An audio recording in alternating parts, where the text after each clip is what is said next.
అయోధ్య రామ మందిరానికి దేశవ్యాప్తంగా భక్తులు సమర్పించిన విరాళాల వినియోగంపై వచ్చిన ఆరోపణలను అత్యంత పారదర్శకంగా విచారించాలని కాంగ్రెస్ పార్టీ డిమాండ్ చేసింది.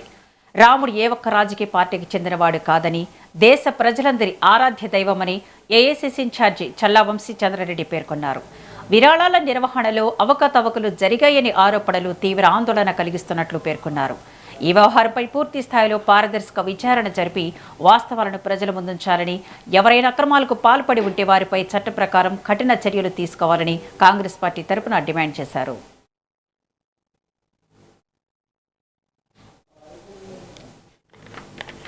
మనందరము వినే ఉంటామో, మనందరము విన్నామో, మనలో చాలా మందిని మనము అంటాము కూడా, మన భవిష్యత్తు తరాల వారికి కూడా నేర్పిస్తూ ఉంటాం.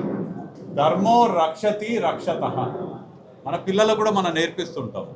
మనము మన ధర్మాన్ని కాపాడితే మన ధర్మం మనని కాపాడుతుందని. హిందూ ధర్మంలో పుట్టినటువంటి ప్రతి ఒక్క వ్యక్తి 100% నమ్మేటువంటి సిద్ధాంతం ఇది. ధర్మో రక్షతి రక్షతః. మనందరం కూడా హిందువులము, హిందువులుగా మనం గర్వపడతాము. అలానే నిజమైన హిందువులు ఎవరిని కూడా ద్వేషించకుండా, ఎందుకంటే మనం రాముని బాట సరైన బాటని భావించేటువంటి వాళ్ళము.